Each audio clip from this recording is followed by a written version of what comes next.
Hey everybody. Alright, we're going to look at Manny Ramirez here. And I just want to go through a couple things that we want to look for in a swing. I'm going to go ahead and play it in slow motion. And I'll kind of talk through it a little bit. This move right here, from this part, when you're starting to get up and loaded, you see that foot heading back to a position where he's pretty much balanced over his backside.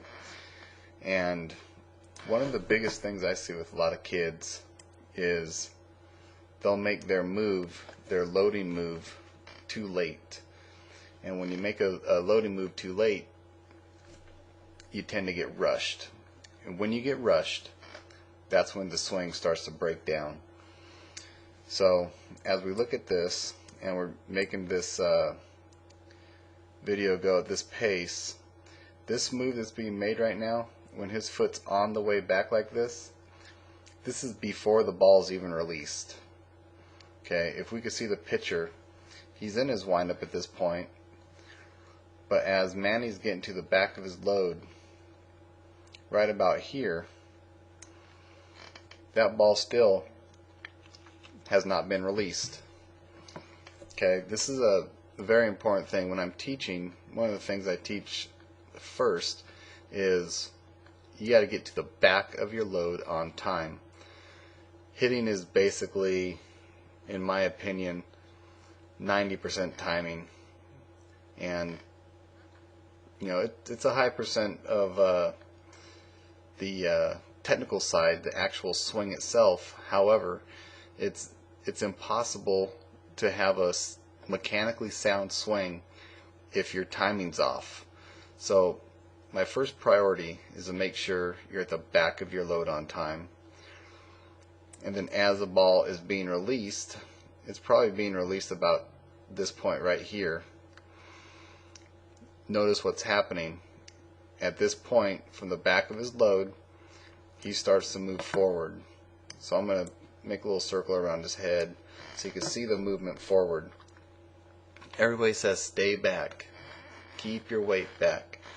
Well, that's true in a sense and it's false in a sense. You need to make a weight transfer, a positive move forward towards the ball. And it starts from the back of the load. Things start to move forward. His foot moves forward, his head moves forward. This move is necessary. It has to happen.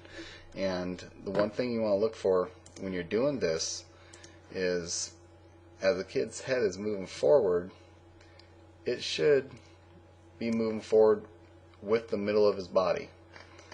Okay, so when we go back, you see his body and his head move together. Once his head gets out in front of his hips, you're in trouble. It's a forward move like I want, but it's the wrong type of forward move.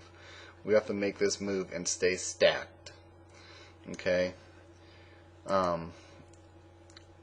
So this is a linear part of a swing. There's a lifelong question: is this baseball swing linear or rotational? Well, the correct answer is it's linear, because you go forward here in a line, and then once your heel plants right here, everything starts rotating. Now, at this point, I'm going to go ahead and make a circle around his head again.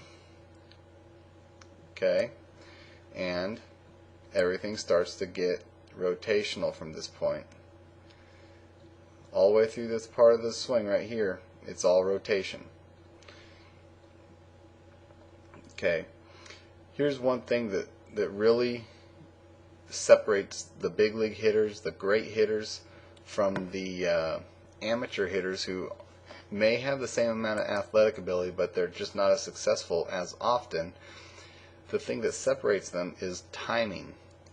Okay, you hear a lot of coaches say, get your front foot down early. Get your front foot down early so you're ready. Well, what happens if you get your foot down too early is there's got to be a hesitation in the swing. When there's a hesitation and then you start your swing from a dead stop, there's a quick herky-jerky move, and you will tend to lose your bat. When you see Manny swinging here, this is what you're going to notice. As you're going to get to his toe touch there, and then his heel is going to start to get down.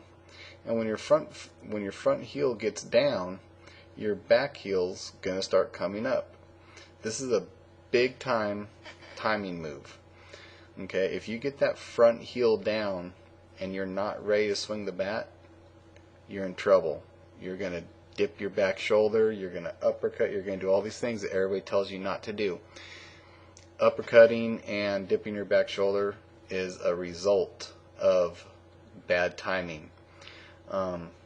So as that front heel is getting down, the back heel's got to be ready to go. And when the back heel's starting to turn and go forward, so are your hands and your whole swing.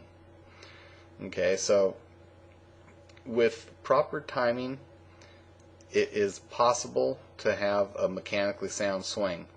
Without proper timing, it's darn near impossible to have a mechanically sound swing. So we want to prioritize what we work on. Timing first, and then we're going to let our natural swing take over. If there are natural flaws in your swing, they do need to be worked on. But don't fool yourself. If you're sitting there trying to work on mechanical things and you're not getting your timing right, you're going to have a long road ahead of you. So this is what I want to talk about. Put your emphasis on timing, and you will find out that hitting becomes a lot easier. It becomes a lot easier to take a natural full swing and hit the ball solid more consistently. I'm Kevin Lidle. I'll talk to you later.